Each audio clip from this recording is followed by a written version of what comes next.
Habang busy ang ating Vice Presidente sa The Hague, Netherlands para ipagtanggol ang ama, ang ating Pangulo naman, si Pangulong Bongbong Marcos, tinapos ang isang problema ng Pinas na hindi pa nangyayari sa loob ng 50 years. At sa tulong ng ating Pangdiyos, si PBBM lang ang nakagawa nito. Ano ito na tinapos na niya ang isang malaking problema ng bansa sa loob ng napakaraming dekada. Estado ng NPA tinawag na leaderless. Natitirang weekend guerrilla front, bubuwagin ngayong tao. Leaderless na ang New People's Army o NPA at isa na lamang ang natitirang weekend guerrilla front nito. Ayon sa National Security Council o NSC, ang NPA ngayon ay nasa pinakamababang yugto ng kanilang higit 50 taong paghahasik ng karahasan sa bansa. Dahil karamihan sa bumubuo sa Central Committee nito ang na-neutralize na ng gobyerno.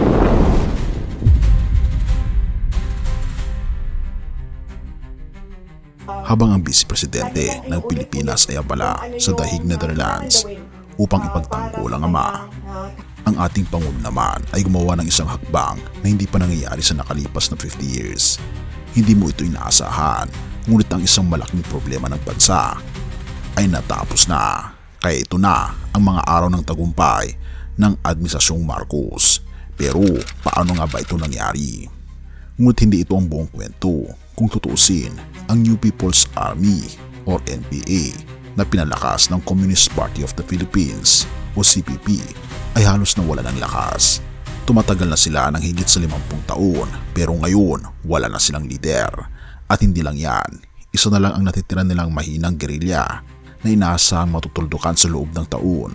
Ipagpatuloy natin ang pagtatalakay sa kanilang pagbaba at ang mga hakbang ng Administrasyong Marcos na nagdulot ng tagumpay na ito.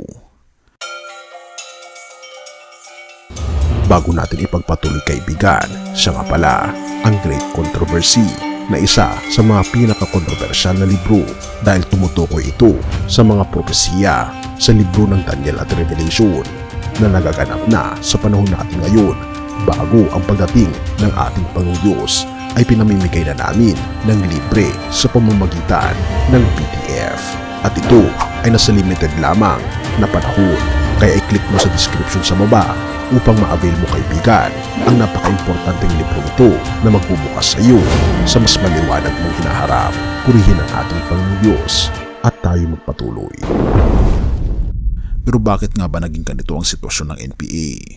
Ang pagiging leaderless ng NPA ay isang pambihirang tagumpay na nakamit ng Administrasyong Marcos.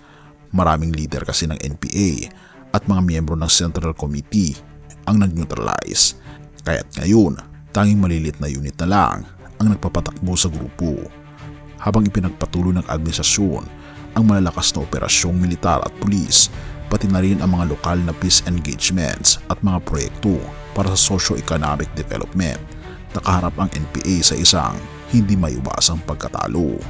Kaya naman, hindi na talaga makayanan ng NPA na mag-recruit ng mga kabataan at mag-reclaim ng kanilang nawalang mass bases sa mga paaralan at universidad dahil sa mga hakbang ng NTF-ELCAC or National Task Force to End Local Communist Armed Conflict.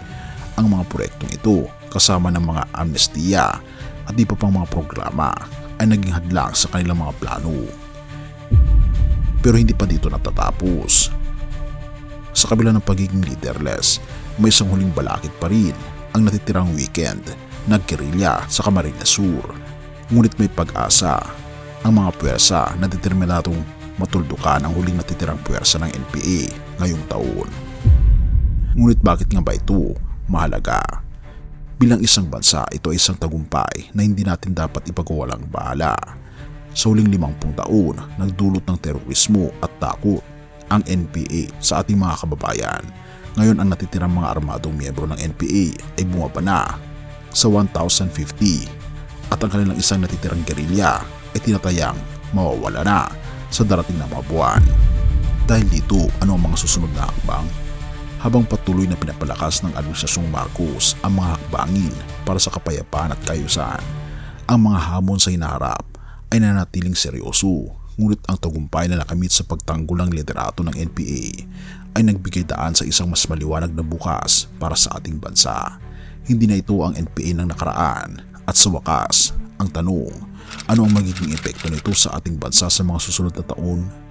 Makikita natin na ang tagumpay na ito ay magiging simbolo ng pagbabago, isang pagpapakita na kaya ng ating gobyerno na tapusin ang mga problema na matagal nang pinagmumula ng takot at kaguluhan. Sa kabila ng mga hamon, ang Administrasyong Marcos ay patuloy na nagpapakita ng katatagan sa laban kontra terorismo, at ang pagtatapos ng 50 years ng NPA domination ay isang tagumpay na magiging bahagi ng kasaysayan ng Pilipinas. Ngayon, ang ating bansa ay mas malaya na mula sa banta ng terorismo, at makikita natin ang pagbabagong ito sa ating mga komunidad at sa ating mga kabataan. Sa mga susunod na taon, tiyak ay magbubukas ang mas maliwanag na bukas para sa atin. Have mercy, O God. Purihin ang ating Panginoon Diyos. Salmo 23 verses 1 and 2. Ang Panginoon ay aking pastol, wala akong kakulangan. Siya'y nagpapahimlay sa akin sa luntian na pastulan, at pinapaligaya ako sa tabi ng mga tahimik na tubig. Ang buhay na puno ng hamon at pakikibaka, kaibigan, katulad ng laban sa terorismo na ating nararanasan, ay nagiging matindi at mahirap. Pero tulad ng ating Panginoon Jesus na siyang ating pastol, tayo ay hindi nag-iisa sa laban.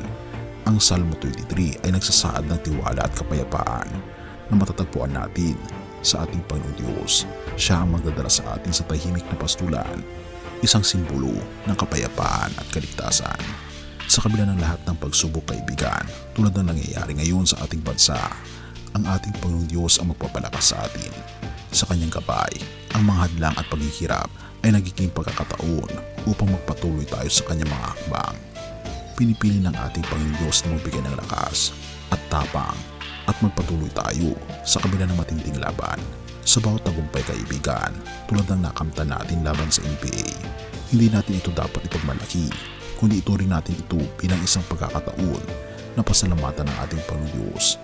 Siya ang nagbigay ng katalinuhan at lakas sa ating mga lider at sa ating mga sundalo upang may sakatuparan ang mga layunin ito. Sa bawat hakbang ng tagumpay, magsisilbing paalala sa atin na sa Kanya, sa ating Panginoon Jesus lamang matatagpuan ang tunay na kapayapaan at kaligtasan. At nawa, ang mga nagrebelde ay manumbalik na sa katotohanan at magpasakop hindi lamang sa ating gobyerno kundi sa ating Panginoon Jesus. Kaibigan, ang buhay sa ating Panginoon Kristo ay lagi puno ng pag-asa at pagnanasa sa isang mas maliwanag na bukas. Sa Kanya, sa ating Panginoon Jesus, tayo ay walang kakulangan. Siya ang magbibigay ng kapayapaan at tagumpay, hindi lamang sa ating personal na laban, kundi pati na rin sa mga laban ng ating bayan. Purihin ang ating Panginoon Diyos at tayo manalangin. Ama naming Diyos na makapangyarihan sa lahat, tunay nga po, Panginoon, na kayo po ang author ng kapayapaan. Sa inyo po namin masusumpungan ang tunay na kaligayahan. Salamat po, Panginoon Diyos, sa inyo pong pag-ibig sa amin, sa pagbibigay sa amin, Panginoon, ng kaligtasan laban sa terorismo. At dahil sa kasalanan, Panginoon, naging madugo ang problema ng aming bansa. Pero kami po'y lubos na nagpapasalamat dahil sa dugo po ng aming Panginoon Kristo na nabayaran ang mga kasalanan ng bawat isa, maging ang mga rebelde, na pag kami, Panginoon, ay magpapasakop sa inyo, ay tiyak na mayroon po kaming kaligtasan. Patuloy niyo pong gabayan ang aming mga lider, ang mga rebelde, gayon din po, Panginoong Diyos, ang bawat mamamayang Pilipino. Bigyan niyo po kami ng pag-asa na masusupungan lang po namin sa aming Panginoon Kristo ngayon at magpakailanman. Pinupuri po namin at pinapasalamatan ng aming Panginoon Diyos at bigyan po kami ng katiyakan ng buhay na walang hanggan sa pamagitan ng aming Panginoon Kristo. Salamat po, Panginoon Diyos, sa inyong pong pag-ibig sa amin at sa pakikinig ng aming mga panalangin, at patnubayan po kami at patawarin po kami sa lahat ng aming pagkukulang at pagkakasala, sapagkat kami sa madahiling sa matamis na pangalan ng aming Panginoon Jesus. Amen.